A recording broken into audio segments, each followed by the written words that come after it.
Hi, this is the bad boy, Joey Janela, and you're listening to the Going in Raw podcast. Joey Janela always goes in. This is the American Nightmare, Cody Rhodes, and you are listening to Going in Raw.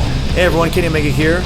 In case you didn't know, we have an awesome kick butt show called Steve and Larson's Going in Raw, and they're going to be supporting AEW every week amongst many other things. Goodbye and smooch. Good night. Bye-bye. Hey, friendo, Steve here. And Larson. And welcome back to Going in Raw, the only pro wrestling podcast you need to be listening to right here at youtube.com/Steve and Larson, available wherever podcasts can be found in the audio realm, and of course taped live at the twitch.tv/Steve and Larson, where we currently have, according to my count here anyways, 360 some odd viewers. Want to say shout out to them. Shout out to everybody who joined us for our AEW Full Gear live reaction stream over on the YouTube. Shout out to the enforcer, Stevie Bradley, for joining us. He's our third man brother. He's the third man brother. Reaction streams, and he's really the glue that holds it together. I absolutely agree. So shout out to the enforcer. He's fantastic.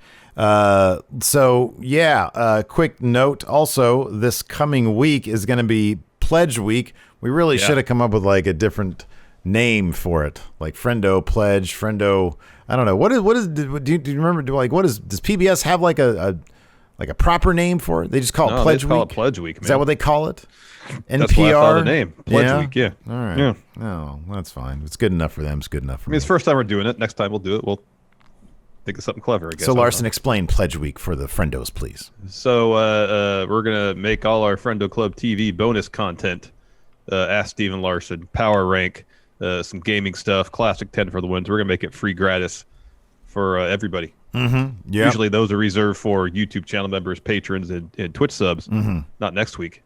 They're available for everybody. The Friendo Drive, that's a good one. GT Racer. But just for next week. After that, not free for everybody. Yeah, but you can still get access to it by becoming a Twitch sub, a YouTube channel member, or a patron at $5 a month and up. Speaking of which, before we dive right into our AEW Full Gear review, now is a great time to give a shout out to our new patrons, Brendan O'Day, Franzel Neekberm, Jack Cleworth, Church Jackson's back, Doug Porter, Michael Carson, and the Singularity X. Also, Jordan Karma, Jason E. Manning, Ethan Smith, Jamie Paul, and Brandon Anderson. Thank you so much for your support. Thank you. Everybody that I just listed, if you're over $5, you get access to Friendo Club TV. Speaking of people getting access to Friendo Club TV, Bacon Wasabi here on the Twitch, new sub. Baisley's, I think. New Twitch sub, Snake Twisted, Amma P, and am I up to date here? I will say for now, yeah. All right, cool. Let's get into it. Thank you, everybody, for the support. We appreciate it. AEW Full Gear 2020 is in the books. I think one thing we could both agree on is it was a lot better show than their last one, than Double or Nothing. All Out was not great. All Out, sorry. All Out was not great. Double or Nothing was fun. This had quite a few really, really, really, really outstanding matches on it. A lot of stories were advanced. We have a clear picture now. Things are kind of going the way we figured they would, with Kenny Omega beating Hangman Adam Page to get to Jon Moxley, who successfully defended his AEW title tonight against Eddie Kingston. And then they had kind of a friendly encounter at the end. It was the most casual thing. Just some friendly trash talk. Kenny came out post-shower, no shirt, as he seems to do fairly often after his matches. They announced that Revolution is going to be February 27th. 27th? Yeah. Okay.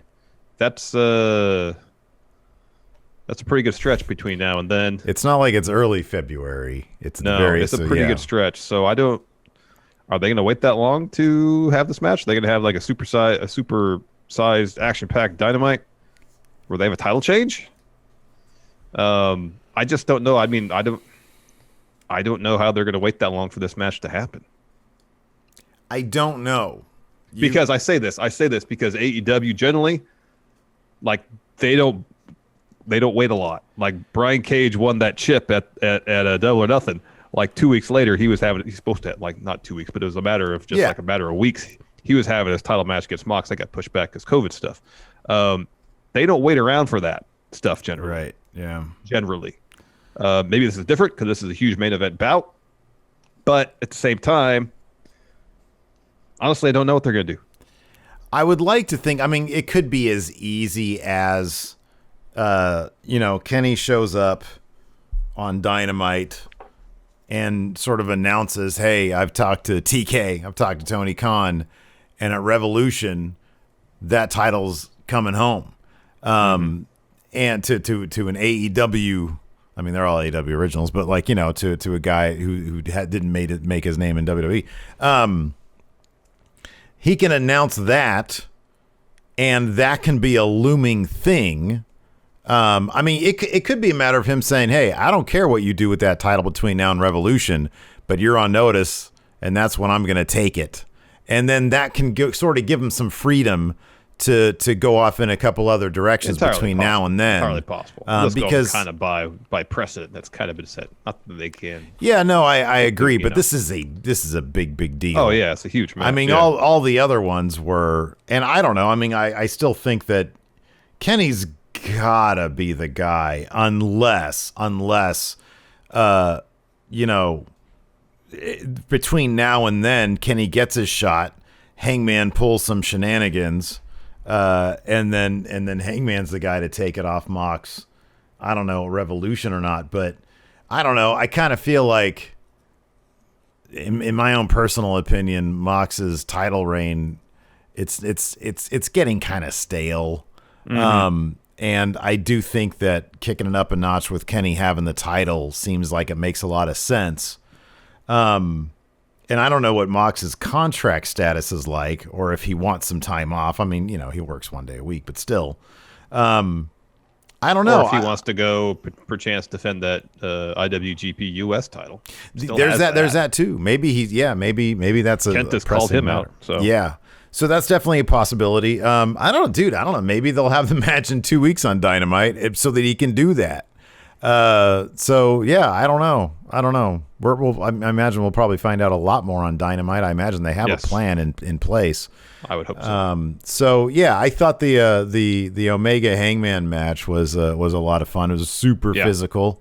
And as was the eagerly anticipated tag title bout between FTR and Young Bucks.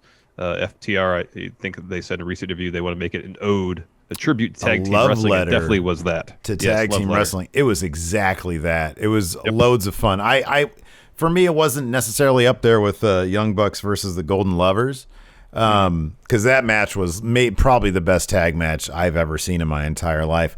This was really good. I gave it 4.5 stars, dude. I thought this was outstanding. Really good. All the shout outs to other tag team maneuvers. It was so much fun. I mean, they really did give it everything that you would expect out of a Young Bucks versus FTR match. And we'll get into it more in the match, but I like that they actually kind of embodied the Revival, now FTR's kind of mantra: no flips, just fists.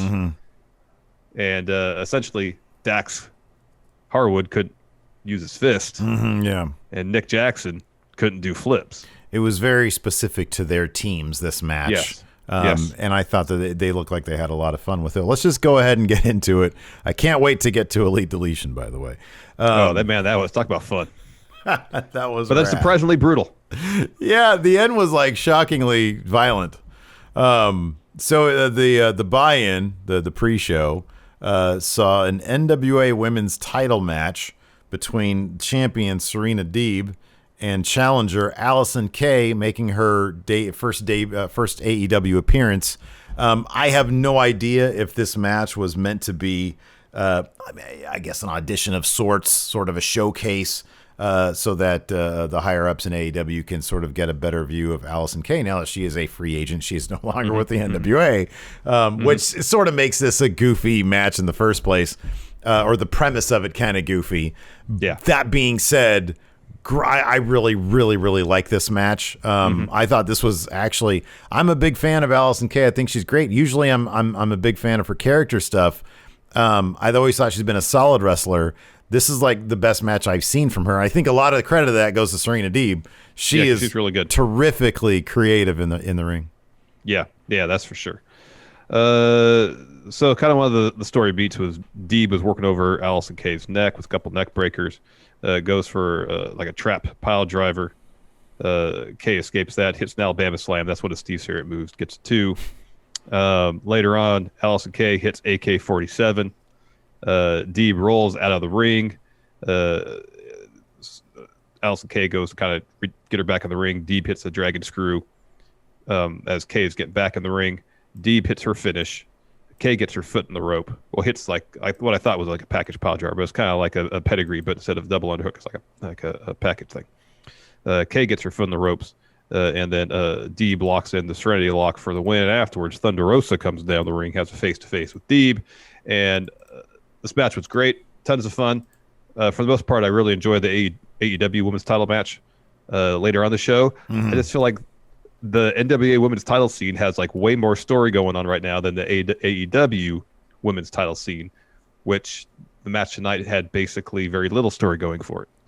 Yeah. It's just like they're putting a real microscope on kind of like how they're kind of dropping the ball. AEW is in terms of the creative, the booking of their women's division. When you have this separate belt that's not technically part of their promotion, having title matches, and like just the stare down between Thunder Rosa and Serena Deeb, like, oh, I know what that story is right away. That match has history. Whereas, why is Nyla Rose facing Hikaru Shida? Yeah. Well, Shida beat her for the title like months ago. Ages ago, yeah. And they never got around to doing the rematch, even though Nyla Rose was ranked like number 1 or 2 the whole time. And they just finally got to it. And commentary selling it like she says, oh, hey, she's saying that she's not going to wrestle again unless she gets a title shot. That was like last week. I don't disagree with anything you've said. I mean, look, there are several ways you can look at this. Obviously, AEW has been affected by COVID. Obviously, yes. I don't think that's an excuse at all for not having at least some sort of story that could have started 4 weeks ago to build to this, where you see more of what's going on. It was funny watching the video package for the AEW Women's Title match and just seeing how they're trying to stitch together what looks like a story, because there really wasn't one. Whereas with the NWA stuff, they've got like actual challengers and stuff. So, yeah, dude, I don't know. I think that AEW, that's obviously their one weakness. Everybody knows it. That's just it is what it is. I understand that they have a relationship with NWA, but it is kind of weird that, like, number one, Serena Deeb, just an outstanding, so much fun to watch in the ring. She really needs to get back in the AEW women's division. That sort of needs to happen. I would imagine, with certain pieces that you see in place, them signing some new people, it's going to start sorting itself out sooner than later. You would hope so, but it's also been more than a year. They need to make it a dang priority. And when you see things like, and I don't know, man, maybe he didn't mean to say it like he did, but when anybody says, I think it was Chris Daniels said, well, it's hard to find TV time. Well, for a division, for an entire division, it's hard to find TV time. That's kind of unacceptable right there. Yeah, it really is. It really is. Anyways, so that was a really fun match, and I really hope, I'm just putting it out there, evidently Cody listening to other wrestling sites, hopefully he listens to us. Let's get Allysin Kay signed to AEW, man, because she's terrific. You got that right. So after that, we had a Kingston family interview. Bunny got some words in, then Pentagon, then Eddie. Eddie's great. Those are the notes I took. So I didn't really hear much of what he said, though. Yeah, I didn't really make note of it because it was on the buy-in. He had a dead stare to his face. It was great. Yeah, he was very intense. He was in his zone. The main card kicked off with Kenny Omega versus Hangman Page. Finals eliminator tournament, and a bit surprising, Mr. Don Callis Yeah. Impact Wrestling's Yep. Don Callis was on commentary. He said Kenny invited him to do commentary for this match. His lower third said Impact Wrestling, whatever his title is, Executive Vice President, whatever it was. At the end of the match, JR put Impact Wrestling over, said, "You're doing a great job over there with Impact Wrestling." Yep. Cody mentioned in an interview during the media lead up to this that he says, doors are open, bridges are down. Yeah, okay. He loves that. That's what he says all the time. Yeah. So Impact, that particular door might be open. And then Carl Anderson in a Fightful interview, not in our interview, that's coming up this week with the Good Brothers and Rocky Romero, but with Fightful, said that he expects within a year Impact and New Japan to have a relationship, which is actually really kind of surprising given their history on Axis and et cetera, et cetera. So, man, all these different companies, putting together stuff to make the fans interested. Be interesting to see how that pans out. Yeah, I know. So this, as one would expect, was really good. The chop-offs were great. Fantastic. Really, really physical stuff. Hangman kept on trying to hit his finish. Kenny kept on ducking it quite a bit. Or hitting V-triggers to counter it. Yeah, but in the end, Kenny hit a fiercely contested one-wing angel with Hangman up there. He kept on trying to, ward him off. Yeah. And he hits that. What was the pile driver? What was the pile driver that he did? Oh, the J Driller? The J Driller. That's what it is. Oh, my God. Yeah, that was pretty nasty. He Hangman's did earlier on. head And there is a bit where Paige hits a pop-up powerbomb on Kenny on the stage, gets him in the ring, hits another pop-up powerbomb in the ring. After that, Kenny hits a V-trigger to Paige's arm, follows out the J Driller, gets a 2. Kenny goes for a V-trigger, misses, goes for a German suplex. Paige flips out of that. He goes for a German suplex. He flips out of that. Kenny does. Paige hits a lariat, Deadeye gets a 2, goes for a buckshot. Kenny ducks that. Paige rolls him up, gets a 2, and then Kenny hits Paige with a dragon screw, a V-trigger. Paige goes for buckshot. Kenny hits a V-trigger, then another one, then the one-winged angel where Paige was trying to fight out of it quite a bit. But Kenny muscles him down to get the win. Hangman's descent into sadness continues, no doubt. Probably, finding some solace in some booze perhaps tonight. Yeah. Some bourbon. Yeah. Chance, yes. So, yeah, that'll be interesting to track his story. After that, we had Orange Cassidy versus John Silver. John Silver's killing me, man. I don't know how. I know you've been keeping up with Being the Elite. I keep on forgetting about it every week. Is he on that show? Is he trying to take over the Dark Order? Because everything he was doing was Brody Lee tonight. I don't know if so much taking over Dark Order as just trying to appease. It's part taking over Dark Order, part trying to appease Brody Lee. I think it's kind of unspoken. At least, I'm behind a couple weeks on BTE, but it's kind of an unspoken thing. Okay. Because, he has his own John Silver in Allen Angels 5. Yeah, right. That's his John Silver, the guy he can't stand. Yeah. But I guess now with Brody Lee not around, maybe he senses a bit of a power vacuum at the top of the Dark Order, and he's trying to fill it. Definitely seems consciously or not. Yeah. But because, the finish of this saw him go for Brody Lee's finish, discus clothesline, Orange ducks it, hits an Orange punch, beach break for the win. But there's a lot of really good, funny character stuff. At one point, Orange Cassidy has his hands in the pockets for a good stretch, and then John Silver takes his hands out while he's on the mat and then rips the pockets out of his jeans. And then was putting them in his mouth and threw them out. It was great. The Jaw here says the Halloween episode of Being the Elite with Silver just screaming was so good. I got to get back on that because something tells me he's trying to become the new. Oh, he's so funny. And I can't. Obviously, that's going to pay off whenever Brody Lee actually does come back. Yeah, I'm looking forward to that. And John Silver is a hell of a wrestler, man. Yeah, he the way he can put together offense and a lot of it in such a short amount of time is damn impressive. Yeah, there's that stretch where he hit Orange Cassidy with about 5 or 6 knees in about 20 seconds. It was insane. Yeah, it was crazy. Yeah. So, Orange Cassidy wins this one. Silver goes for Brody Lee's discus clothesline. Orange Cassidy ducks it, hits his finishes for the win. After that, we had Cody versus Darby Allin for the TNT title. Another good match. This was a really good match. I mean, dude, Darby Allin is one of the most fun guys to watch and one of the most terrifying guys to watch with the way he throws himself around, with the way he lets opponents throw him around. I mean, the bit where he got thrown to the outside and it's just, you just hear dunk. Yeah. It's really good stuff. The suicide dive from Darby. Cody had his back turned toward him. Yeah. Cody had his back turned to him, and Darby basically tried to go through him. It was great. Oh, he torpedoed him completely. Yeah, there was the super crossroads from the top, in which Darby ended up getting his hand into the rope. That was huge. Darby hit a stunner and a coffin drop for 2. Then they sort of went through a roll-up sequence, and Darby ended up getting the 3. Yeah. Sort it was of really surprising good. Cody. And Cody, after the match, he sort of presents the title. He gets on a knee and he presents it to Darby.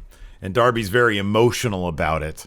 Mm-hmm. And eventually he accepts it. He's the new TNT champion, which is fantastic. I wonder if this match might have had a bit more, I don't know, surprise, drama, whatever, had Cody not left for and dropped the title to Brody. I think that's for sure. Mm-hmm. Yeah. And I think they tried to cover that somewhat by Cody just getting absolutely decimated. Yeah. By Brody Lee. It wasn't, the first bout wasn't a competitive match. Brody wiped the floor with him, Mm-hmm. And maybe it was a situation where Cody already had one foot out the door, was hubris, didn't take Lee seriously, whatever. Obviously he did the second time around. Cody did what he could. He was working over Darby's arm all over the place. Not enough to get the win. So afterwards, while Darby's, celebrating kind of, he's real emotional. Taz interrupts. He's like, cut the horse shit, pretty much. He says, I need a plastic bag to throw up in. Enough with the emotions. He says, take both of your bitch asses to the back. And then Starks and Brian Cage attack. And then Ricky Starks and Brian Cage both pick up the TNT title at the same time, kind of playing some tug of war over it. A little bit, yeah. And Taz steps in, instructs them to go lay out Darby. So Cage carries him over to into like the crowd more, and there's a couple things. They had him up last year because they played a role in the Mox Lights Out match where they have these structures and they have plexiglass. And so Brian Cage tossed Darby Allin through one of those. Cody tried to make the save, didn't really matter. At the end, though, Cage puts Darby Allin on the hood of a car. They're about to smash his arm with the car door, and then Will Hobbs runs in with a chair to make the save. Mm-hmm. Yeah. So I'm guessing that's a definitive no from Will Hobbs to join Team Taz. Not into it. He's not into it. Knew that was going to happen. Yeah. So, a lot going on there. You got Cage and Ricky Starks. They're two competitors. Taz has been complaining about Ricky Starks not being ranked in the top 5, even though he's won 10 out of 11 matches. Cage, obviously, he's the machine. He's always on the lookout for a title. So, they're two competitors. Taz had to calm that down. It'd be perfect if Cody was like, well, I lost this one title. We'll let Darby have it for a while until another good feud pops up for him. And then Cody just targets the FTW title and takes that off Cage. Cody has to have a title, man. Well, he can't have the top title, so he's going to the only solace he has is getting all the other titles. Maybe he'll win the tag titles by himself against the Young Bucks. There you go. So after that, we had a Natural Nightmares interview. They're just hyping up their match against Butcher and the Blade on Dynamite this week, and it's going to be a bunkhouse match. Yeah, well, Cody just got his ass kicked. Dustin's out there. Bunkhouse match, right? Yeah. Yeah, okay. Yeah. Then we had a women's title match, Nyla Rose versus Hikaru Shida. This match was fun. I just kind of felt like their first one was great and really difficult to live up to. Really great. I kind of felt like it was kind of, what's the phrase? Too cute by half. Sure. Because Nyla Rose does the bit where she hits her finish, and then rather than just cover Shida for the full 3 count, she waits for 2 and then picks her up. Mm-hmm. Classic heel maneuver. Mm-hmm. But then Shida hits a Falcon Arrow off the top rope on Nyla Rose and does the same thing, which a babyface isn't supposed to do, unless it's hubris, unless they lose. Shida ends up winning. Fine. And if the idea is Shida wants to prove that, you know, she's top of the pecking order, she's the champ, and she could pull that kind of stunt and get away with it, all right. But that's kind of, you know, whether you want your babyface doing that kind of stuff, I don't know. You know why I'm cool with it, man? It just felt like they were trying to extend the match, essentially. That's what it felt like. To me, it didn't. Yeah, this is what I like about it. It gives Shida something to work with. Because she's like a blank slate, man. Like, she's never featured. Literally everybody else in the women's division. It's the same thing they did with Rio. Everybody else in the women's division is featured except for the champion. I mean, Britt Baker, Swole, everybody gets more shine except for the champion.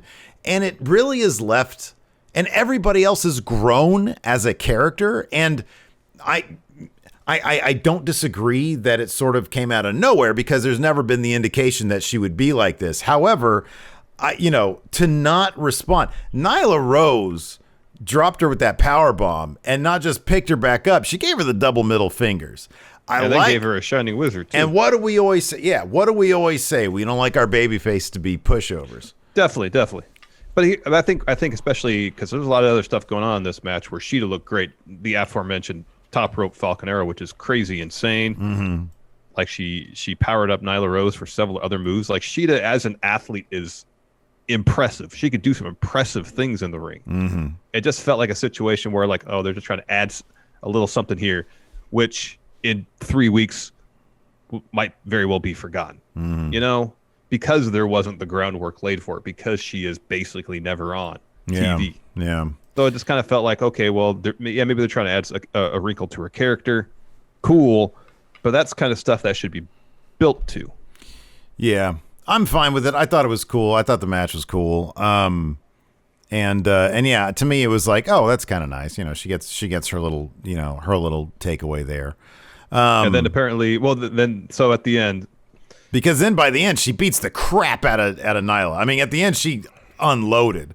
So like Vicky tries to get a kendo stick, and the top rope super Falcon Arrow was really cool. It was insane, man. Yeah, it was really cool. Vicky tries to get a kendo stick. The referee takes it away. Shida sort of pushes or runs Nyla into Vicky, who takes a bump. Shida gets Nyla back in, hits a Falcon Arrow, multiple shining wizards, and then multiple just knees to the head, and gets the pin with that. So yeah. At the end, Vicky gets in the ring and starts screaming at Nyla Rose after Shida leaves, and then slaps her. Mm-hmm. And then Nyla just takes it. Doesn't say. She just shakes her head and goes, "Okay." Yeah. And Vicky walks out. Yeah.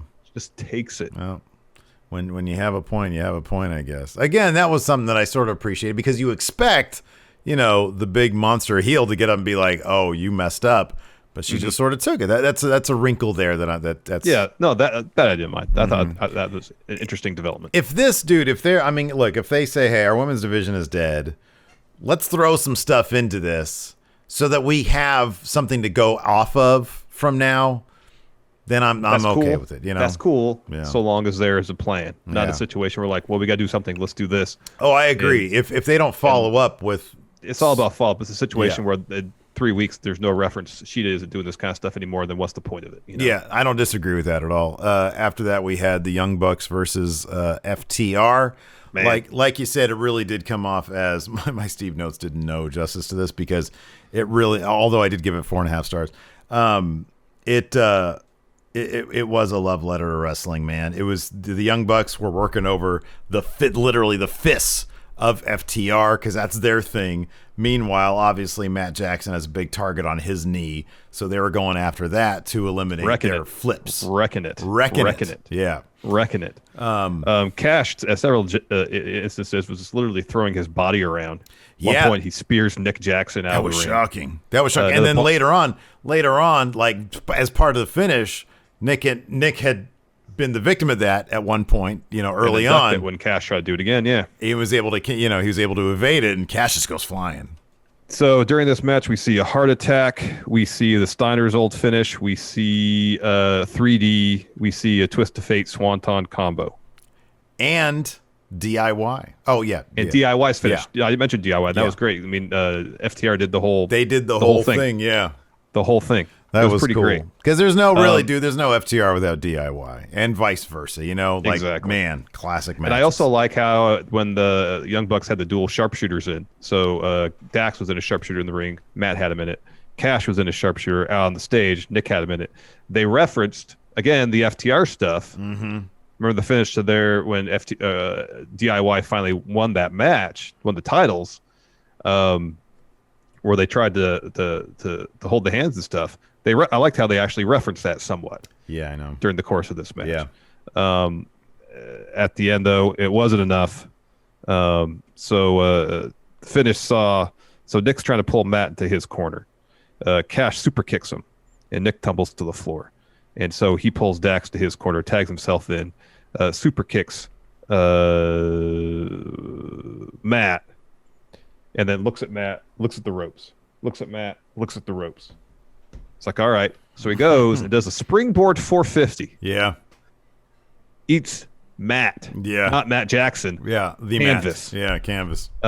Misses completely. Matt super kicks him to get the win. Matt had his knee basically, or his leg destroyed this entire match. Mm-hmm. It was another. I kind of appreciate the dynamic of the Young Bucks, at least for the last 5 years. Is Matt is hurt, Nick picks up the slack. Mm-hmm. Yeah, that's how it's been for a ever long since Matt time was selling back in way back in the New Japan days. Yeah. So FTR they lose, Young Bucks win. Kenny comes down to the ring, embraces them, and I didn't notice this while we were watching, but people in chat mentioned that Hangman was kind of lurking in the tunnel. Mm-hmm. Yeah. So that's interesting. Anyways, following this bout, it's probably about, I don't know, a half hour, or sorry, 45 minutes, an hour ago, Dax Harwood tweeted, quote, physically and emotionally drained to everyone who's been on this ride with us. Thank you, top guys out. So they have said that they were on, I believe, like a handshake deal, essentially. Not according to kayfabe. Didn't they sign an agreement? Well, that's, yeah.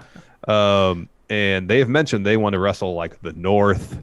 They want to wrestle a bunch of other tag teams around, their promotions. Mm-hmm. So maybe they had their initial run AEW in the books. They had their dream match against the Young Bucks. They can go wrestle other teams now for a spell. Come back around. It's possible. I mean, are there any tag teams that they didn't, like, obvious ones that they, like, did they wrestle LAX on any Dynamites? Did they get them? I don't remember. I don't recall. So yeah, we'll see. We'll see if they stick around, if they actually do go other places. I mean, FTR in the Impact Zone. FTR in the Impact Zone. Yeah, because they said they want to wrestle the North. So yeah, man. Yeah, that'd be something else. And they're the Impact champions right now. Yep. So would not be surprised if FTR does a bit of a tour of various promotions around the country, if not the world, for a little bit. Then I would not be surprised they end back up in AEW with some unfinished business against the Young Bucks. Yeah, they can kind of do what they want. I mean, that'll be interesting to see where they go. After that, we had Elite Deletion. This was wild. Like we said earlier, it was shockingly violent towards the finish. They referenced a lot of stuff, including the spot that messed up Matt Hardy in their last match.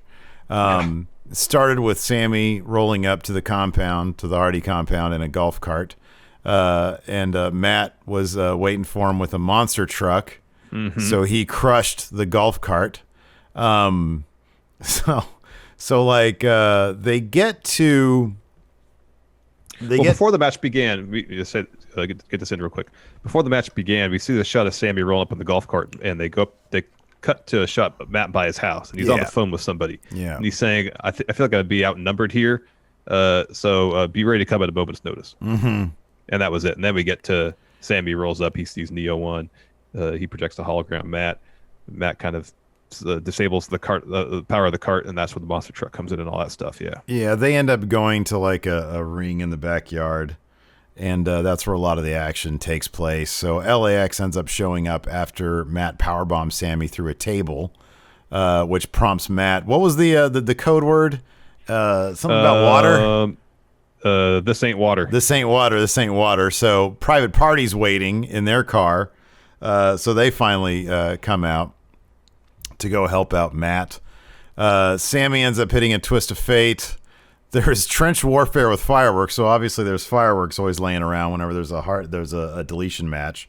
So like Sammy is like shooting off his own fireworks at Matt. Oh, Matt's so good. Matt's down in a trench shooting his fire. And meanwhile, there's like a legit wrestling ring, and Private Party and LAX are just having a match, basically. Yeah.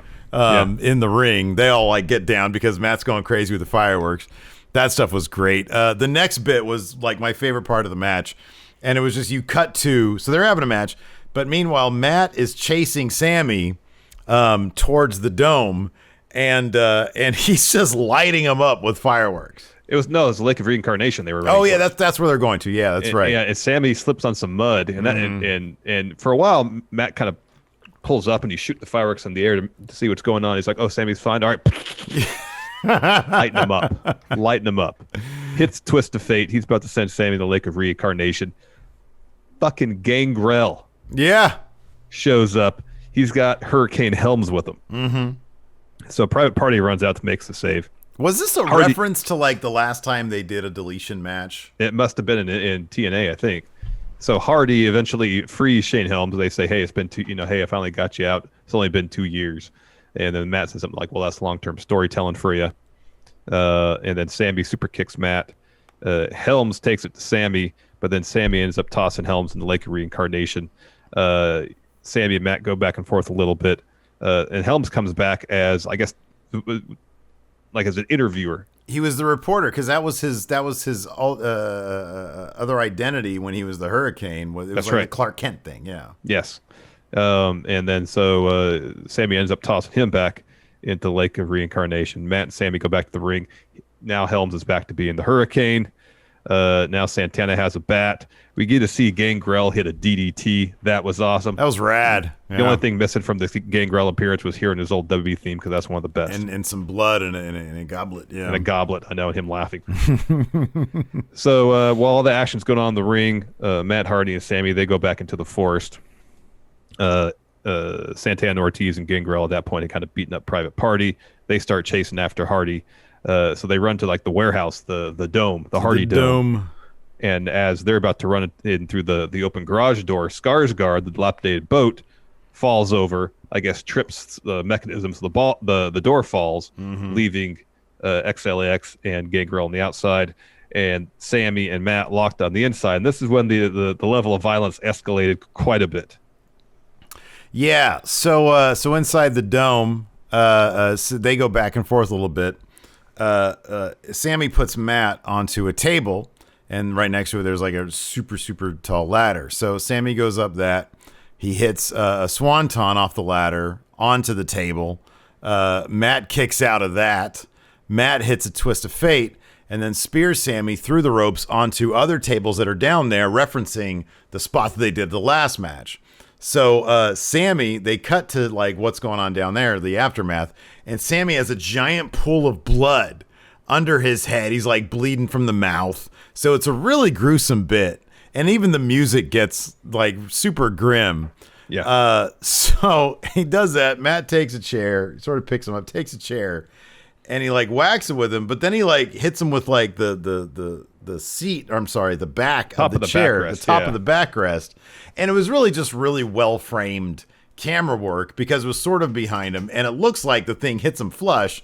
But on another angle, like it was just a really, really well done. Well, you spot see that between these Matt two has guys. his hand over where the contact was going to be made. It was just the perfect bit where he thrusts it forward right as Sammy kind of lunges forward, and Sammy falls back right as it's about. It was just It was a super perfectly coordinated bit by these two guys. But in real time, it looked like he basically destroyed his head with a chair. Yeah, and then so Sammy falls over. He gets Matt gets a chair and just like crushes his head with it. Basically and, a concerto. Yeah, and then that's it. So that he gets 3 with that. Afterwards, Private Party come over. They help Matt sort of stuff his Sammy's body into a garbage can. They roll that out, put it in a truck bed that is being driven by Senor Benjamin.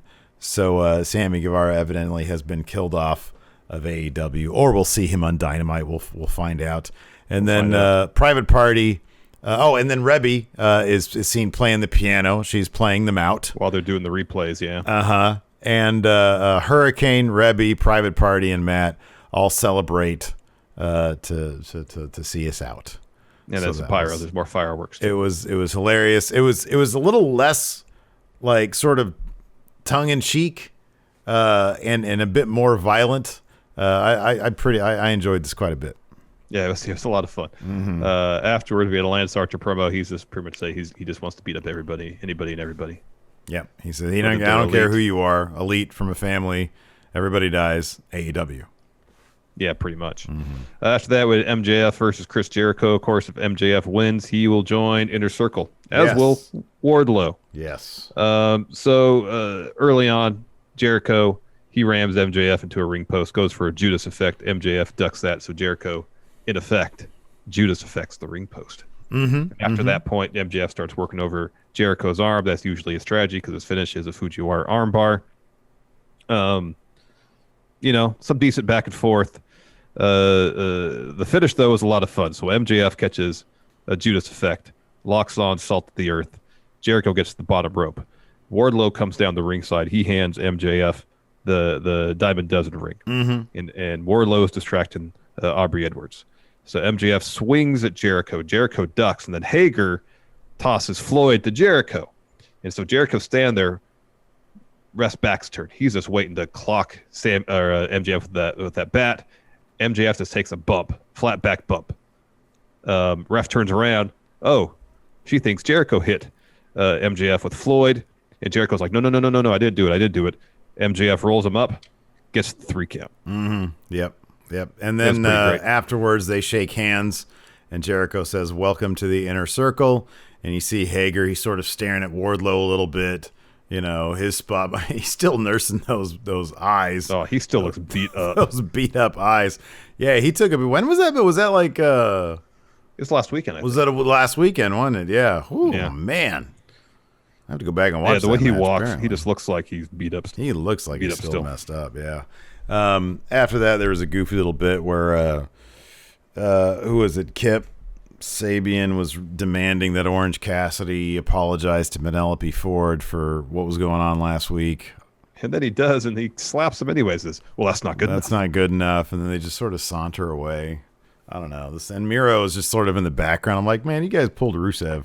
You really need to feature him a little bit more, I think. He should have had a match at this freaking pay-per-view. He's freaking Miro, man. Anyways, Miro. Yeah, after that we had our main event. Mox versus Eddie Kingston in an I Quit match. I thought besides the finish maybe just being a little bit on the anticlimactic side, I feel like maybe it was a matter of the TV direction, or maybe they could have made it last a little bit longer. Well, kind of the way I interpret it. So what happened at the end is early in the match, Mox brought a baseball bat wrapped to barbed wire into the ring, used it, of course, and at one point Eddie ripped a piece of barbed wire off it and was wrapping around his hand, punching Mox with it. So the finish saw Mox wrap that piece of barbed wire kind of around his wrist and put the bulldog choke on Eddie, so the barbed wire was around his throat. Yeah. Which, you don't want barbed wire around your throat. Yeah, I get that. You might hit the jugular, yeah. Yeah. I just didn't feel like that. And granted, we were talking and stuff, and so the audio on the actual show wasn't that high. I just didn't necessarily feel like that aspect that was necessarily really sold. Like, oh, Mox could potentially really mess up Eddie Kingston here. Yeah. And I feel like if that had been hammered home more, maybe that would have been more effective. Maybe. I do think that, look, I mean, the way they built this, the way they talked about it, I really thought we were going to get 2 Crimson Masks, And and if you stretch out the period of time that Kingston is in the hold, and I mean, dude, you mentioned, and I missed this shot, like they had a macro lens sitting around. If you get a nice close up on Eddie Kingston, that dude he can act. But also a nice close-up of a little bit of a barbed wire poking into neck, Not necessarily breaking the skin, but just you see it's the there. The skin it's barbed there. Wire. Yeah. You hammer home that idea. And we know that Eddie Kingston can put in a great performance. Mm-hmm. I just feel like maybe the TV direction, and then it was kind of like, to me, it reminded me of when Charlotte beat Asuka in their WrestleMania match. I was like, man, I really just wish the finish could have been extended. Like if Asuka could have been in the figure eight a little bit longer before she tapped out. I kind of feel like the same thing about this. Like, oh, he's in there and he can't get any. The real sense of desperation. I mean, ideally would be a great finish is Eddie's in the choke. You need to see like a trickle of blood running down his neck or something. If you could gig that somehow, yeah. I know. Yeah. Like to really get the drama of it. Oh, like, man, he's about to get jacked up. Mm-hmm. Mox is going there. You know, he's willing to jack up Eddie to keep this belt. I mean, there was some cool stuff they did. I mean, there was some creative stuff they did. You know, the big thumbtack bit where Kingston put Mox into a bunch of thumbtacks, and then he went and got some rubbing alcohol and dumped that all over Mox. And we all know that probably feels like crap. Mm-hmm. So there were some good bits to this. I feel like look, if the build really got me into this match, and that's a success, because a lot of times with Mox, especially the build, it's a 50-50 proposition. So yeah, was what it was. Mox ended up winning. We all knew that was going to happen. Yeah. At one point when Mox had that bat, he was taking it to Eddie pretty good, and he actually took it to his head and was doing the thing, was trying to rub on there. And I don't know, usually when that happens, someone's bleeding, and Eddie was bleeding from the mouth and kind of from the arm, and Mox was bleeding a little bit from his forehead. Yeah. But it wasn't a ton. Mm-hmm. But yeah, there were some good spots. I love that bit where Eddie hits that spinning back fist with the barbed wire. That was cool. Yeah, that was really good. I like his back fist. So yeah, no, super good pay-per-view. I was really into. I mean, honestly, I know you mentioned earlier that it sort of dragged towards the finish. For me, maybe I was just anticipating, because of their last pay-per-view. That pay-per-view really felt every minute of its 4 or 5 hours. This one didn't as much to me. I thought that the matches were way better this time around. Oh, yeah. Really, really super solid. Probably the best AEW pay-per-view of 2020 that I could think of. Probably. Double or Nothing was fun. Stadium Stampede was a lot of fun. Yeah, Stadium Stampede was a lot of fun. That was really fun. So yeah. Anyways, there you go. There it is. Twitch chat. Stick around. We'll answer some of your questions. For the rest of you, thank you so much for hanging out with us. We appreciate it. Until next time, we'll talk to you later. Goodbye. Be a part of the best pro wrestling podcast today at patreon.com/Steven Larson. Enjoy tons of bonus videos, including patron-only live shows, gameplay, and vintage 10 for the wins, access to podcast question threads, the Friendo Care Package, and so much more. Support Going In Raw today at patreon.com/Steven Larson.